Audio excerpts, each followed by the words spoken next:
अस्सलाम वालेकुम। वालेकुम अस्सलाम। इंसान की एक खसलत है कि वो किसी हाल में भी खुश नहीं रहता। हालांकि अल्लाह पाक हर तरीके से कोशिश करते हैं उसको नवाजने की, लेकिन फिर भी वो शुक्र अदा नहीं करता। मसलन कोई कहे कि मुबारक हो आपकी तालीम मुकम्मल हो गई, तो आगे से कहता है कि क्या फ़ायदा यार, नौकरी तो अभी तक मिली नहीं। कोई कहे यार मुबारक हो आपको नौकरी मिल गई, अरे छोड़िए यार क्या फ़ायदा, तनख्वाह बड़ी थोड़ी है। अरे मुबारक हो शादी हो गई आपकी, यार क्या फ़ायदा, लेकिन शादी का आधे से ज़्यादा ख़ानदान नाराज़ है और स्पेशली पुप्पी तो मिलने ही नहीं आई। कोई कहे कि मुबारक हो आपने गाड़ी ख़रीदी है, अरे हाँ यार गाड़ी तो ले ली, लेकिन क्या फ़ायदा, सेकंड हैंड है, कौन सी कोई ब्रांड न्यू ली है मैंने। इंसान तो किसी हाल में खुश नहीं रहता। खुदा का वास्ता है खुश रहा करें, अपने से ऊपर नहीं अपने से नीचे देखें। और खुश रहने का याद रखिए एक ही फार्मूला है कि उस पाकज़ात का हर वक्त हर हाल में शुक्र अदा करते रहें, क्योंकि आपके नसीब का कोई आपसे ले जा नहीं सकता, छीन नहीं सकता। क्या कहते हैं? क्या बात है। इन हालात पे मुनीर न्याज़ी साहब का एक शेर बड़ा फिट आ रहा है। आदत ही बना ली है तुमने तो मुनीर अपनी, हाँ, इस शहर में भी रहना उकताए हुए रहना। और ये हम इससे नहीं निकल पा रहे सामिया जी। जी ये क्या वजह, आपको क्या महसूस होती है? हम वाकई अंदर से नाशुक्र हैं? आपने जो सबसे 1.25 लाख की बात कह दी कि नाशुक्री बहुत सारे जहनी तनाव की वजह है, और मोमिन की 5 निशानियों में से एक निशानी है कि वो उसको साबिर और शाकिर रहना है। और फिर एक चीज़ मैं सिर्फ कहना चाहूँगी सर कि वासिफ अली वासिफ क्या कहते हैं कि खुशी किसी एक कैफियत का नाम है, ना ये चीज़ों से मिलेगी, ना ये हालात से मिलेगी, ना मौसमों से मिलेगी। ये एक कैफियत है जो आपने अपने अंदर पैदा करनी है। खुशी को ढूंढने के लिए हमें वजहों का इंतजार नहीं करना चाहिए। वाह वाह वाह वाह वाह वाह। खुशी को ढूंढने के लिए हमें किसी वजह का इंतजार नहीं रहना चाहिए। चलिए मुलाकात कराते हैं आज की 2 बड़ी खूबसूरत शख्सियात से, किसी तारुफ की मोहताज नहीं है। एक क्रिकेट की दुनिया का बहुत बड़ा नाम है और एक हमारे शोबिज़ की दुनिया का बहुत बड़ा नाम है, और दोनों बड़े प्यारे इंसान हैं। बहुत सारी तालियों में वेलकम कीजिएगा जनाब सकलैन मुश्ताक और जनाब सलीम शेख साहब जी।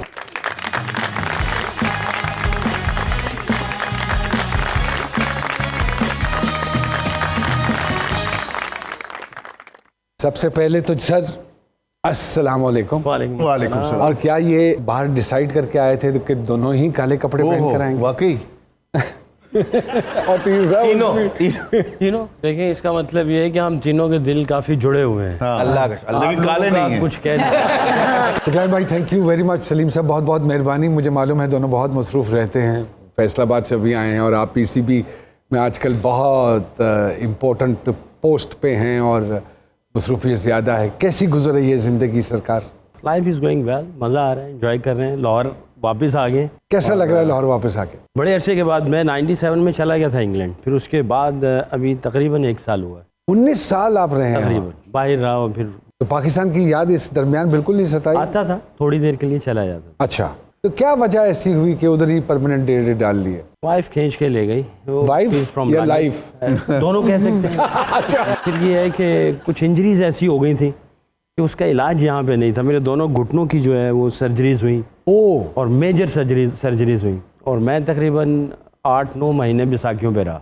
तो तकरीबन 1 साल इंजरी से निकल कर रिहैब किया, वापस आया तो 2 महीने के बाद फिर वापस जाना पड़ा, फिर एक और सर्जरी करवाई। तो तकरीबन 3 सर्जरियाँ दोनों नीज में हुई मेरी, जिसकी वजह से मेरा कैरियर जो वो एंड पे चला गया।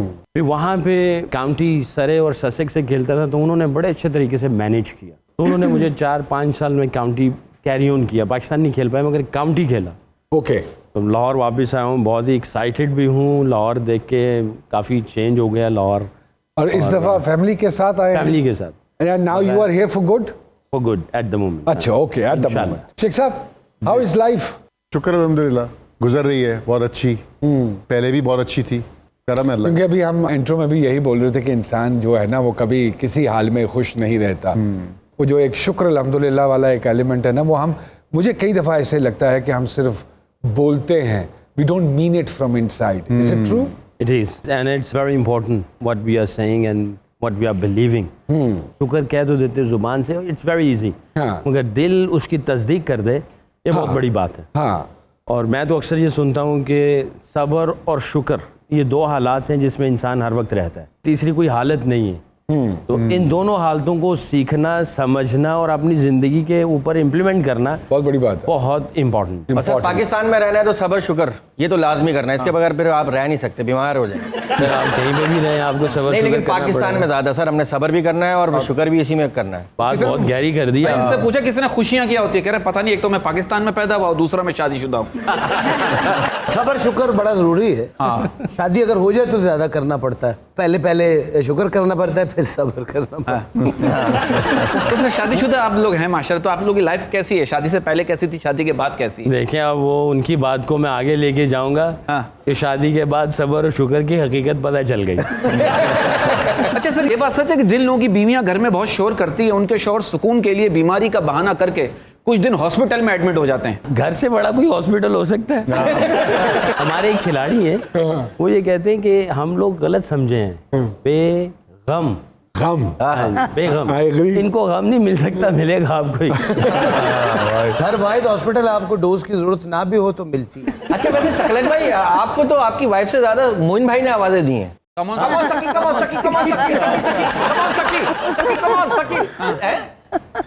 आप इरिटेट नहीं होते थे बहुत?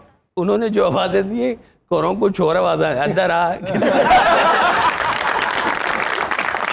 शेख साहब, जिंदगी अजीबोगरीब से नशेबो फरार से गुजरती जाती है, क्या कहेंगे आप इस हवाले से? अब जो एक ट्रांसफॉर्मेशन आप में भी आई है, जी। You went through a bad patch in life, हाँ, थोड़ा पाक सा, से तंदुरुस्ती दे, people really want to know. अभी रिसेंटली मैं बीमार हो गया था, उस बीमारी से गुजरा तो हूँ और अल्लाह का शुक्र है कि मैं काफ़ी बेहतर भी हूँ और प्रोसेस चल भी रहा है, और उसमें बड़ी चीज़ें सीखी हैं। मतलब जब हम बात करते हैं कि ये वही वाली बातें हैं कि जी ये अल्लाह की नेमत है, ये खाना जो है वो मैंने खुद एक्सपीरियंस किया है इस दफ़ा, क्योंकि रमज़ान आ गए, बीमार था, डॉक्टर्स ने कहा कि मुझे कि आप रोज़ा नहीं रख सकते। तो मैं टेबल पे बैठता था जब, तो मैं कोई चीज़ खा नहीं सकता था उस टेबल पे से।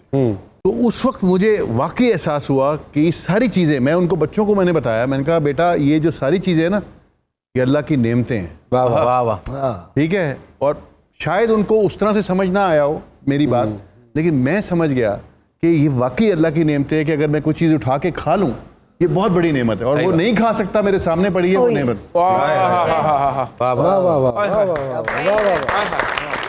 खूबसूरत बातों का सिलसिला इस तरह ही रहेगा। एक छोटी सी ब्रेक लेनी ज़रूरी है, फिर हम इनकी बातों से मुस्तफ़ीद भी होंगे और उसको एंजॉय भी करेंगे। छोटी सी ब्रेक, जी सरकार में दोबारा आपकी खिदमत में हाजिर होता है।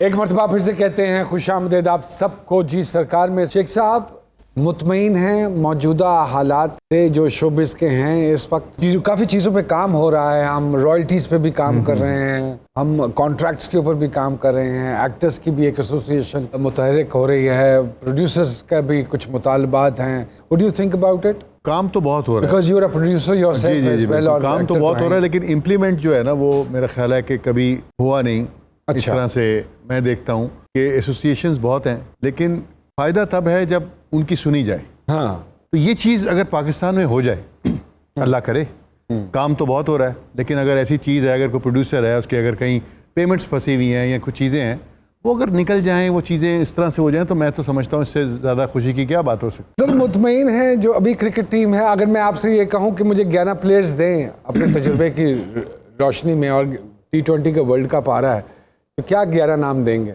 देखिए नुमान भाई, एक तो ये है कि मैं पिछले 17 सालों बल्कि आज आपने बना के जानी है। मैं पाकिस्तान के ना 17 सालों से मैंने क्रिकेट को उतना फॉलो नहीं किया, क्योंकि मैं पिछले 4-5 साल इंग्लैंड की नेशनल टीम का स्पिन का कोच था। अभी मुझे यहाँ पे आए हुए लाहौर में जो मुझे रोल दिया गया है, तकरीबन इसको 1 साल होने को है। तो हम लोग बैक हैंड पे काम सारा कर रहे थे कि कैसे नेशनल फ्रेमवर्क बनाया जाए, किस तरीके से पाकिस्तान की क्रिकेट को आगे लेके जाया जाए। अच्छा। जिसके ऊपर हमने काम किया 4-5-6 महीने। उसमें हमने प्लेयर्स प्रोफाइलिंग नहीं थी, प्लेयर्स ट्रैकिंग नहीं थी, कम्युनिकेशन पूरे एसोसिएशंस के साथ कैसे कम्युनिकेट करना है, हमारे यहाँ कोच ही नहीं था। यानी जितने भी कोचेज आपको नजर आ रहे थे, प्लेयर को तो कैसे एक डेवलप नया करना है, इंफ्रास्ट्रक्चर ले डाउन हुआ? बिल्कुल। अच्छा, प्लेयर डेवलपमेंट और कोच डेवलपमेंट एक दो बहुत बड़े शोबे जो हैं उनको साथ में और लेके क्या चला जा रहा एक्सपेक्ट है। करें कि कितने अरसे बाद इसकी आउटपुट निकल आएगी? देखिए, ये तो पीसीबी ने अभी इनिशिएटिव लिया जो कि बहुत ही सॉलिड है, but it will take time यार। 1 साल के अंदर आप सब कुछ नहीं कर सकते। नहीं कर सकते। इसको टाइम लगता है, सब ने मिल के काम करना है। हमारा प्रॉब्लम ये है कि हम मिल के काम नहीं कर सकते। किसी भी डिपार्टमेंट में हो। लेकिन स्टिल सकलैन साहब, आई वुड लव कि T20 की जो टीम आपके जहन में आती है बिफोर, बुरी नहीं है ये टीम, मैं आपको ये बता दूं, हमारी टीम बुरी नहीं है। पूरी दुनिया के जितने भी एक्सपर्ट हैं वो ये कहते हैं किसी को भी ये पकड़ लेंगे, ये बुरी नहीं है टीम। लेकिन मिडिल मगर ऑर्डर कब पकड़ेंगे साहब, वो टाइम नहीं बताते ना, वो ये नहीं बताते कब पकड़ेंगे, पकड़ लेंगे। लेकिन अभी देखिए 6-7 नंबर तक बैटिंग है आपकी। नहीं 4 नंबर तक। नहीं वो चल नहीं रहे, अलग बात अभी जी है। वेस्ट इंडीज ने ऑस्ट्रेलिया को मारा है, हाँ। पाकिस्तान ने उनको कूट दिया। जी और फिर बारिश ने 2 मैचों बाकी बारिश ने 2 मैचों को नहीं वो बारिश से नहीं, उन्होंने हमें मार देना। पकड़ लेते वो भी। हमेशा अच्छी सोच लेकिन से देखो। सकलैन साहब 3 प्लेयर्स की बुनियाद पे या बेसिस पे तो नहीं ना खेल सकते हम, देखें बहुत सारी चीजें अच्छी हो रही हैं, टाइम लगेगा इसको। टाइम लगेगा। हाँ, ऑप्टिमिस्टिक रहना चाहिए, इंशाल्लाह Optimistic। होंगे। नहीं वो हम हमेशा से ही ऑप्टिमिस्टिक हैं। हमें तो तब्दीली आई नहीं इस हवाले से। सर मेरा सकलैन सर के लिए सवाल है कि सर NHPC के कोच हैं, तो lot of people want to know कि आपको लगता है कि इस प्लेटफॉर्म से ऐसे खिलाड़ी पैदा होंगे जो नेक्स्ट वर्ल्ड कप की टीम का जो है वो बैकबोन बन सके? डेफिनेटली जी, ये नेशनल हाई परफॉर्मेंस सेंटर को जो टास्क दिया गया है वो यही है कि हमने इंटरनेशनल प्लेयर डेवलप करने, और वो ऐसे प्लेयर हों जो कि कांस्टेंट बेसिस के ऊपर वर्ल्ड को डोमिनेट करने की कोशिश करें। ये हमारा विजन है और इंशाल्लाह जाहिर है इसको टाइम लगेगा। इस बात में कितनी हद तक सदाकत है कि ये बॉलर्स की सरजमीन है, बैट्समैन कम निकलते हैं, ये बात ठीक है? बड़े बड़े नाम हैं बैट्समैनों के भी, बैट्समैन। जहीर भाई, जावेद मियादाद, नहीं, अगर हम इसका मुआवजा करें हिंदुस्तान से तो फिर हमारे बैट्समैनों को उनके साथ जोड़ा जाए तो हमारे बैट्समैनों ने भी बहुत डोमिनेट किया है। पाकिस्तान एक ऐसी ज़मीन है, ज़रख़े ज़मीन। देखें नुमान भाई, मैं न्यूजीलैंड का कोच रहा, ऑस्ट्रेलिया का कोच रहा, वेस्ट इंडीज़, बांग्लादेश, इंग्लैंड का 4 साल तक कोच रहा, साउथ अफ्रीका में थोड़ी सी कोचिंग की, श्रीलंका भी गया, तकरीबन पूरी दुनिया में कोचिंग करके आ गया। पाकिस्तान में हर किसी ने ये कहा है कि सबसे ज़्यादा टैलेंट और पोटेंशियल जो है वो पाकिस्तान की एक ऐसी ज़मीन है, यहाँ पे माशाल्लाह। हमारा सिस्टम सही हो जाए और हम एक ऐसा सिस्टम बना दें, ईमानदारी से काम करें। देखिए हमारे NHPC में हमने कुछ वैल्यूज़ रखी हैं और उस वैल्यूज़ को हम पूरे पाकिस्तान में स्प्रेड ये करना जरा चाहते हैं। ये भी एक्सप्लेन कीजिएगा, ये NHPC क्या है? National high performance centre. Yes. अच्छा, ये National PCB ने अभी ये High बनाया कि हम लोग जो है ना पूरे पाकिस्तान की क्रिकेट को जो है हम लीड कर रहे होते हैं। जैसे पूरे पाकिस्तान में जितने भी कोचेस रखे गए हैं उन कोचेस को देखते हैं कि वो कैसे प्लेयर को डेवलप करेंगे, तो वहाँ पे कोच कैसे डेवलप हो रहे हैं और प्लेयर्स कैसे डेवलप हो रहे हैं, वो सारी फिलॉसफी किस तरह चलेगी उसको हम मॉनिटर कर रहे होते हैं। एक सवाल पूछना चाहूँ कि एज हमारे वज़ीर आज़म क्रिकेटर हैं माशाल्लाह, तो उनका है अमल दखल इस सारे प्रोसेस में या वो बिल्कुल इस तरफ ध्यान नहीं दे रहे? मेरी अभी तक इससे मुतालिक उनके साथ कोई मीटिंग नहीं हुई, मीटिंग नहीं हुई? बट PCB की तरफ से ऑब्वियसली जितनी भी आपकी किस चीज़ें हवाले से उनके साथ मीटिंग हुई? अच्छा, नहीं हुई। क्रिकेट के हवाले से होनी है। मैं कहा आपने इस पे जोर नहीं, रखा है। क्योंकि इधर अभी तक तो आए नहीं, वो बिजी दूसरी तरफ बहुत ज्यादा है। हाँ। या मगर क्रिकेटर्स हमारी को भी वो ये बोलते हो कि घबराना नहीं है। घबराना तो कहीं पे भी नहीं चाहिए, हाँ, ना हाँ। घर में ना ग्राउंड में। ये बात सच है कि हमारे जो प्लेयर्स हैं, जो बैट्समैन हैं स्पेशली, उनको ये कॉन्फिडेंस नहीं दिया जाता कि आप अगर एक मैच खेल रहे हैं और अगर परफॉर्म नहीं करेंगे तो अगले मैच में बाहर हैं, तो वो एक चीज़ ऐसी है कि जिसमें आप पीछे रह जाते हैं। नहीं, वैसे ही मेरा ख्याल है ये बहुत ज़्यादा बातें की जाती हैं। आप देखें जितने भी प्लेयर्स हैं उनको इनफ अपॉर्चुनिटीज़ मिलती है, और वैसे भी अभी जो नई पॉलिसी बनाई उसमें मल्टीपल एंट्रीज रखा गया है। सर वो सरफराज को भी तो दुल्हन बना के बिठाया हुआ है। आप देखें ना, जब उसकी बारी आती है या तो बारिश हो जाती है मैच में या उसकी बैटिंग की बारी नहीं आती।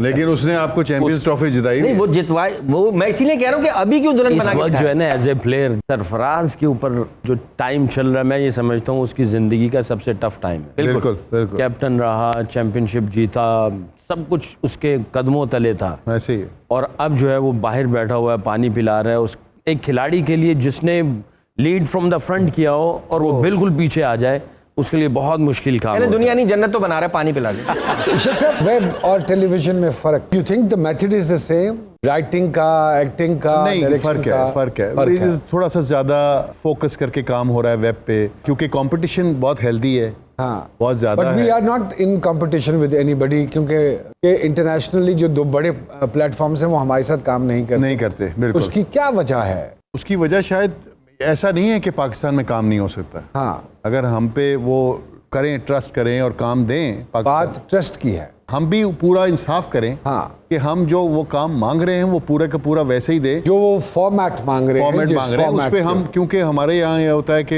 एक चीज़ अगर किसी ने दी है आपको और उसका एक बजट बना है, उस पर उन्होंने कहा कि ये अच्छी चीज़ देनी है, तो वो बीच में हम कहें अच्छा नहीं यार ये तो इस तरह कर लेते हैं, ऐसे नहीं, उसको पूरा प्रॉपर तरीके से अगर आप दुनिया में जो देख रहे हैं चीज़ें उसको अगर आप कंपेयर करें तो उसके साथ आप चलें तो फिर आपको भी वो चीज़ें देनी होंगी। आप समझते हैं कि पाकिस्तान ऐसा कोई प्लेटफॉर्म डेवलप कर लेगा? करेगा, डेफिनेटली करेगा। हमें इस चीज़ की ज़रूरत है, हमें बहुत सारा ऐसा काम देना है। क्या फ़र्क महसूस होता है आज के बच्चे बच्चियाँ जो काम कर रहे हैं और हमारे दौर के जो एक्टर्स हैं उनमें क्या एक मेजर डिफरेंस है, या उस वक्त का ड्रामा और आज के ड्रामे में आपको क्या एक मेजर फ़र्क महसूस फ़र्क तो होता है? बहुत है, क्योंकि क्या? उस ज़माने में बहुत ज़्यादा पहले एक फोकस किया जाता था स्क्रिप्ट के ऊपर, परफॉर्मेंस पे, काफ़ी चीज़ों को देखा जाता था और उसके बाद एक चीज़ सेट पे आती थी एक डेवलप होके। आजकल बहुत ज़्यादा काम हो रहा है, बहुत ज़्यादा अच्छा भी हो रहा है और बुरा भी बहुत काम हो रहा है। तो वो एक तो ये है कि आजकल के जो बच्चे बच्चियां हैं जो काम कर रहे हैं वो ये समझते हैं कि वो घर से जब चले हैं वो एक्टर्स बन गए, हालांकि ऐसा नहीं है। उसमें बहुत अच्छा अच्छा टैलेंट भी है तो वो अच्छा भी काम कर रहे हैं, लेकिन कुछ लोग ऐसे हैं जो समझते हैं कि मेरा एक ड्रामा चल रहा है तो मैं एक्टर बन गया हूँ। ऐसा नहीं है, बहुत टाइम चाहिए, बहुत टाइम चाहिए। अगर आप ये सोचें कि आप ओवरनाइट एक मैच खेलने के बाद सकलैन मुश्ताक या एक ड्रामा करने के बाद सलीम शेख बन जाएंगे तो ऐसा मुमकिन नहीं है। एक जर्नी है, एक मेहनत है, और जब तक वो प्रॉपर टाइम आप नहीं देंगे अपनी मेहनत को, उस जर्नी को, तब तक नथिंग इज़ पॉसिबल। एक छोटी सी ब्रेक लेते हैं जी सरकार में और दोबारा इन्हीं 3 चेहरों के साथ आपकी खिदमत में हाजिर हूँ। बहुत सारी तालियां।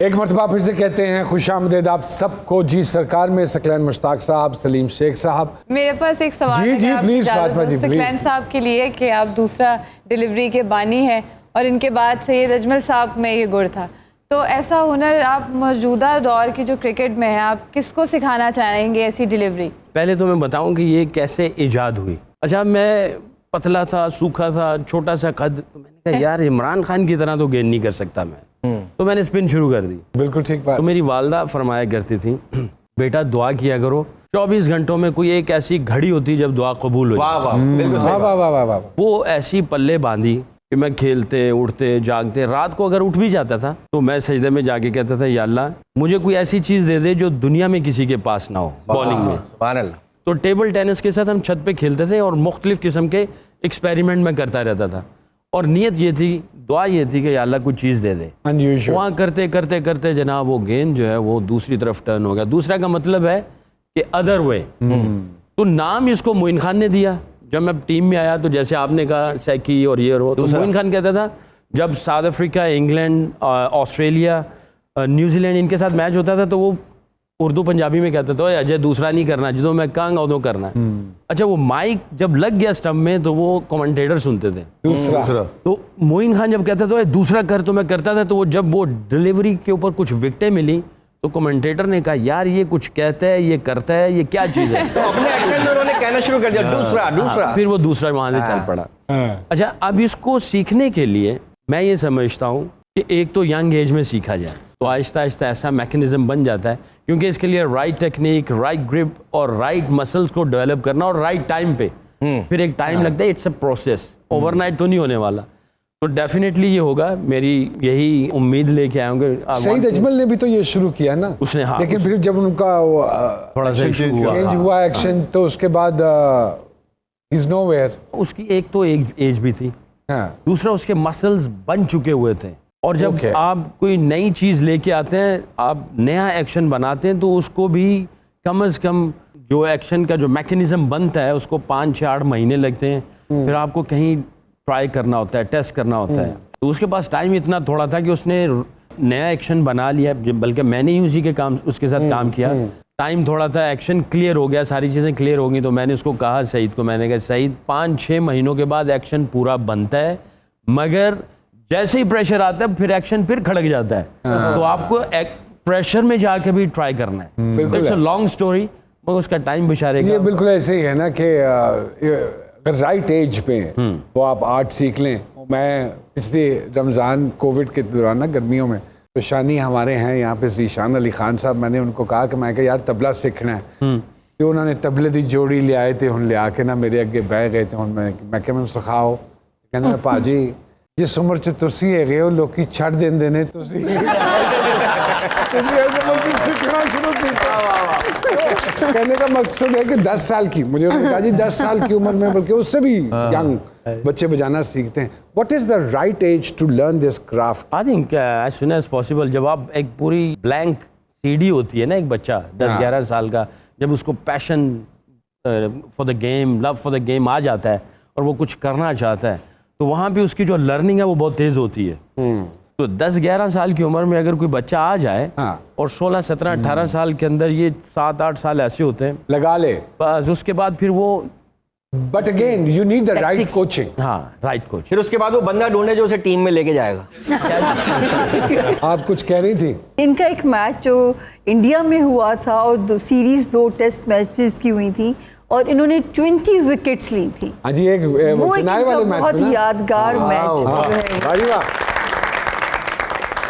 ये अभी तक आपको पता है वर्ल्ड रिकॉर्ड है और अभी तक मेरे ख्याल में कोई नहीं तोड़ सका। देखिए नाम हमारा जुड़ता है, मगर हमें ज़्यादा खुशी ये होती है कि पाकिस्तान के स्पिनर ने ये किया। मुझे याद है जब मैं पाकिस्तान टीम में आया तो मेरे वाले साहब न्यूज़पेपर लिया तो मार्कर उनके हाथ में था, तो उन्होंने सबसे पहले मेरा नाम साफ किया तो मुश्ताक रह गया।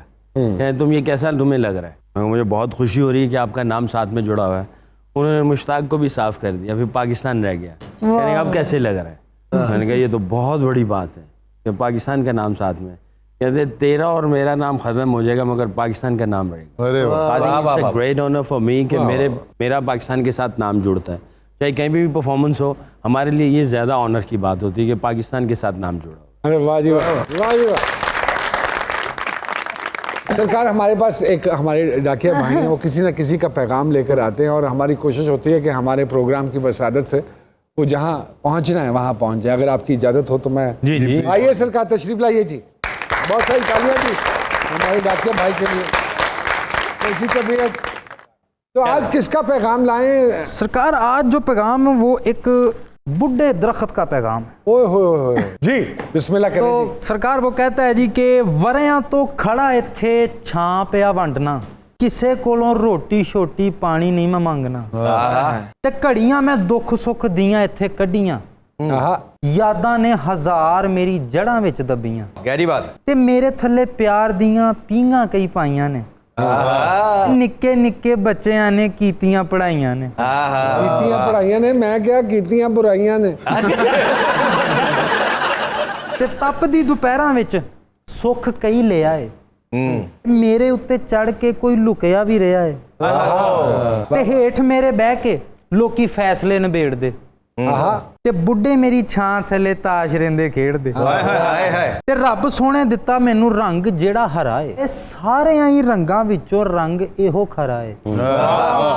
सच है। ते मींह विच नहा के ते लिशका मैं मारदा, ठंडियां हवावां नाल दिलां नू मैं ठारदा, वाह वाह वाह। ते मेरे उत्ते टब्बरां दे टब्बर ने वसदे, चिड़ियां ते कावां वाले आलणे ने हसदे, ते मेरा भी सी वसदा कदी इत्थे कुनबा, मेरा भी सी वसदा कदी इत्थे कुनबा, वड दिते मेरे सारे हुण कोई नहीं लभदा, ते तुहाडीआं तरक्कीआं च साडा की कसूर है, ਉਹ ਸਾਨੂੰ ਇੱਕ ਦੂਜੇ ਕੋਲੋਂ ਕਾਹਨੂੰ ਕੀਤਾ ਦੂਰ ਹੈ।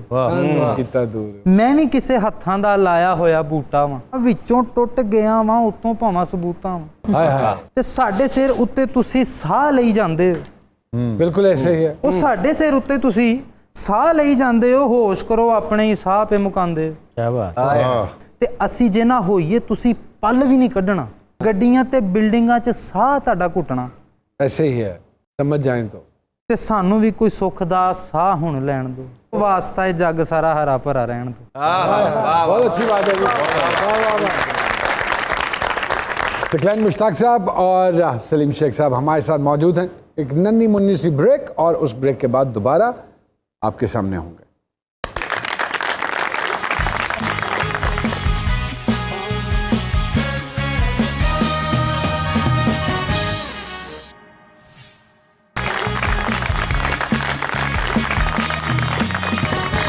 एक मरतबा फिर से कहते हैं खुशामदीद आप सबको जी सरकार में। सकलैन मुश्ताक साहब, सलीम शेख साहब हमारे साथ मौजूद हैं। जी नॉलेज आपकी क्या कहती है सलीम साहब के हवाले से सामिया जी? सलीम साहब यहाँ पे बहुत ही एक इंटरेस्टिंग पर्सनालिटी हैं। मैंने इनका घर कभी नहीं देखा, लेकिन जब मैं इनको यहाँ पढ़ती हूँ तो बड़ा आर्टिस्टिक शौक इनको होना चाहिए, बड़ा पोइटिक किस्म का घर इनका होना चाहिए। औलाद के मामले में बहुत ब्लेस्ड हैं, हेल्थ का भी ख्याल रखें, बहुत जेनरस हैं, बहुत सखी हैं, लेकिन बड़े खामोश सखी हैं, जो कि इनकी सबसे खूबसूरत बात है। वाह वाह। हाँ आप इनसे पूछिए कि क्या इनके अल्लाह ताला इतने ने खामोश कारकुन क्यों हैं आप?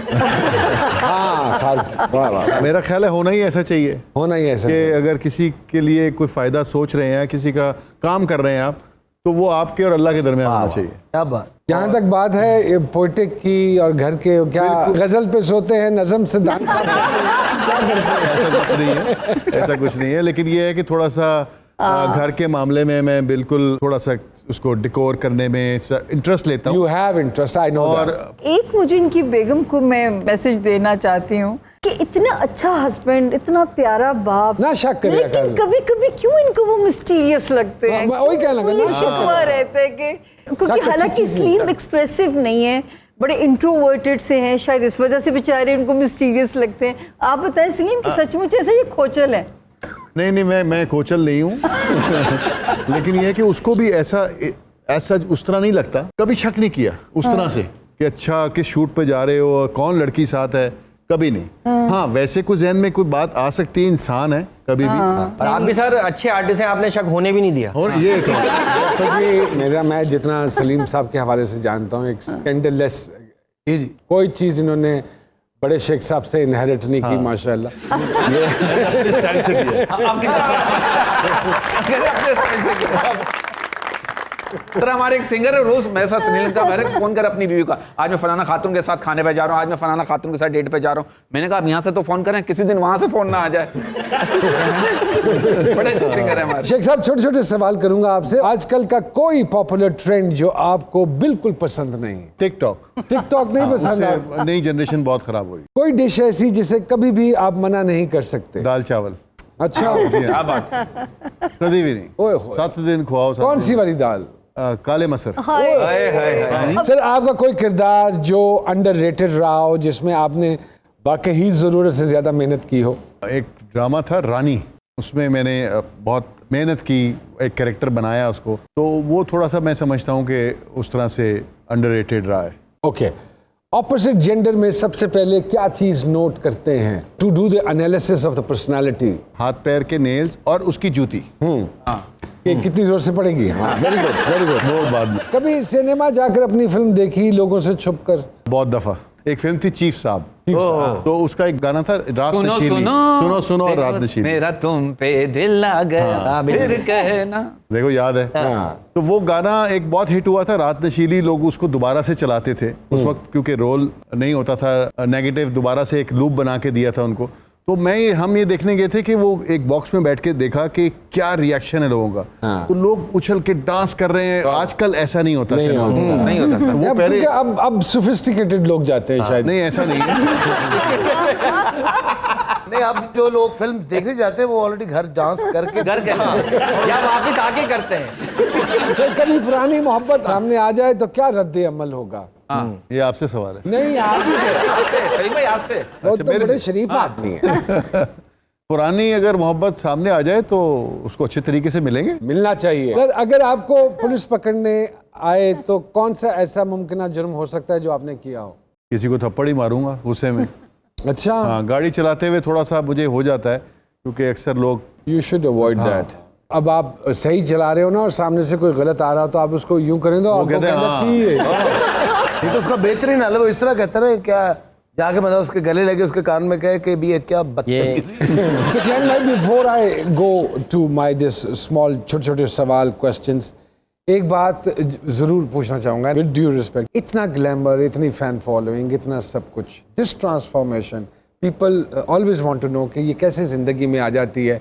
बहुत सारे प्लेयर्स में ये तब्दीली आई, ये क्या हदायत आप लोगों को लेट मिली या एकदम आई, या अब ये सोचा कि यार enough is enough, now we should go towards this.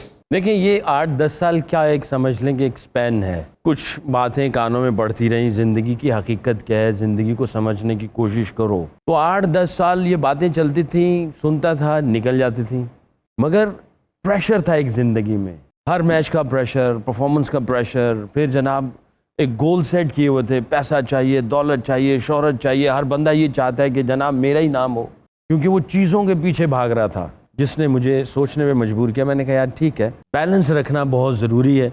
हमारी क्रिकेट में बैलेंस को बहुत तरजीह दी जाती है। बैटिंग में बैलेंस है, जिसको इन स्विंग पड़ा है, जिसका सर इधर जाएगा इन स्विंग पे वो आउट हो जाएगा, और जिसके शोल्डर खुल जाएंगे वो आउट स्विंग पे आउट हो जाएगा। जो आगे पहले चला गया उसके माथे पे गेंद लगेगा, जो पीछे चला गया उसको यॉर्कर लग जाएगा। थ्रो करते हुए बैलेंस, बैटिंग करते हुए बैलेंस, बॉलिंग करते हुए बैलेंस, हर चीज़ में बैलेंस है। जब बैलेंस खराब होता है तो उसकी ज़िंदगी से सुकून निकल जाता है। तो मैंने जब ये सोचा, मैंने कहा यार मेरी ज़िंदगी में बैलेंस ख़राब है, बहुत ज़्यादा दुनिया को तरजीह दे रहा हूँ, तो बैलेंस ख़राब हुआ। तो वो बैलेंस ठीक करने के चक्कर में कुछ स्टडी किया, कुछ अल्लाह वाले लोगों के साथ बैठे, तो बैलेंस करने के चक्कर में जो है आज के साथ आपके सामने बैठा हूँ। जब बैलेंस हो जाएगा चीज़ें ठीक हो जाएंगी। अल्लाह पाक से दुआ है जी कि हमें भी अल्लाह पाक इतनी हदायत दे। सर छोटे छोटे सवाल, कोई एक खुसूसियत जो सिर्फ आपके ख्याल में पाकिस्तानियों में पाई जाती है? बहुत टैलेंटेड है, किसी भी फील्ड में ले लें। बिल्कुल ठीक है सर। फिल्में देखने का इत्तेफाक पहले देखता था, अभी थोड़ा सा छोड़। किस बेगम के साथ आखिरी कौन सी फिल्म देखी सर? शादी की अपनी शादी के रिवाइंड करके वो भी। नहीं, अपनी शादी थी तो फिल्म देख लेंदे हो गए। तो फिर जख्मा दे नमक खुद ही घर का कौन सा काम है सर जिसको करके खुशी मिलती है? घर के सारे काम। सर आपका कोई यूजलेस टैलेंट? बैटिंग शौक था, हाँ टैलेंट था, बट कोई उतना वो मैं कर नहीं पाया। रिग्रेट रहेगा? डेफिनेटली रहेगा। सर कपड़ों का अगर ब्रांड खोलना हो तो उसका नाम क्या रखेंगे? तीसरा नहीं, तीसरा भी जाता ना आपको? कुड भी हो सकता है, दूसरा इरादा है, because mostly people they did it. नहीं यार, मैं बिजनेस से मेरी जान जाती है। और लास्ट मुझे ये बताइए, 11 प्लेयर्स के नाम बताइए जो T20 आप समझते हैं खेलना चाहिए। देखिए अभी ये जो लास्ट मैच में जो वेस्ट इंडीज के खिलाफ टीम खेली है ना, अगर आप इसको देखें, टॉप ऑर्डर में बाबर, वर्ल्ड रैंकिंग में नंबर 1। बिल्कुल। रिजवान की जो फॉर्म लगी हुई है, 90 की मेरा ख्याल है, if I am not wrong, 90 की उसकी एवरेज है, और स्ट्राइक रेट बहुत अच्छा जा रहा है, बिल्कुल ठीक, बहुत ही कंसिस्टेंट परफॉर्मेंस, 7 नंबर माशाल्लाह। अच्छा अब आ जाए जी शर्जील, उसके कुछ ऐसे नॉक हैं, उसमें इतना पोटेंशियल है कि वो 1 साइडेड मैच कर देता है। उसने किया है पास में, फखर ने 200 बनाए हुए हैं। वो भी एक ऐसा खिलाड़ी है कि वो टीम को सिंगल हैंडली मैच जितवा सकता है, गेम चेंजर है। 5वां आप आए जी, आपके पास हफीज है, शाहीन अफरीदी बॉलिंग में, हसन अली, ये भी वर्ल्ड रैंकिंग में नंबर 1 रह चुका है और है भी। शदाब की थोड़ी सी डिप आई हुई है, मगर ये एक पैकेज है, एनर्जी है। अब आप चले जाए उस्मान कादिर, नया यंग प्रोस्पेक्ट। हारिस रऊफ की भी फॉर्म थोड़ी सी नीचे आई है, मगर उससे पहले इसकी अगर परफॉर्मेंस देखी जाए 5-6 महीने पहले, तो ये कर चुका है। हमारे क्रिकेट में ये कहा जाता है फॉर्म और क्लास दे दोनों डिफरेंट चीज़ें हैं। फॉर्म हमेशा ऊपर नीचे रहती है, बट क्लास परमानेंट रहती है। तो वो भी क्लासी बॉलर है, शॉर्टर वर्जन का, उसको पिक ही इसीलिए किया गया था T20 के लिए। अच्छा अब एक और ले लें आप, फ़हीम अशरफ, उसमें पूरा पोटेंशियल है एज ए ऑलराउंडर कि वो दोनों बैटिंग और बॉलिंग में इक्वली गुड है, कर सकता है। बाकी बेंच में आपके पास लड़के हैं, सुहेब ने बड़ा अच्छा PSL में परफॉर्मेंस दिया, आसिफ अली भी है। इन्होंने यानी एविडेंस दिए हुए हैं। फॉर्म ऊपर नीचे लग रही होती है, वो एक अलग चीज़ है। हम चाहेंगे कि PCB टीम इन्होंने अभी डिज़ाइन की है उससे मुस्तफ़ीद हो। Saqlain Mushtaq sahab, thank you very much, it's an honour. Saleem Sheikh sahab, बहुत बहुत शुक्रिया, आप दोनों ने अपना कीमती वक्त निकाला। जाते जाते एक शेर है, मैं अक्सर सुनाता हूँ कि हाय नहीं मेरी किस्मत, हाय नहीं मेरे लेखे, वजह दी समझ ना आई मैनू मरिया वजूद पुलेखे। तो the reason of your existence, कि आप क्यों हैं दुनिया में, ये जानने की ज़रूर कोशिश कीजिए। बहुत सारे मसाइल का हल आपके पास खुद ही निकल आएगा। अपना ख़ास ख्याल रखिएगा। इंशाल्लाह अगले जी सरकार में दोबारा आपकी खिदमत में हाजिर होंगे।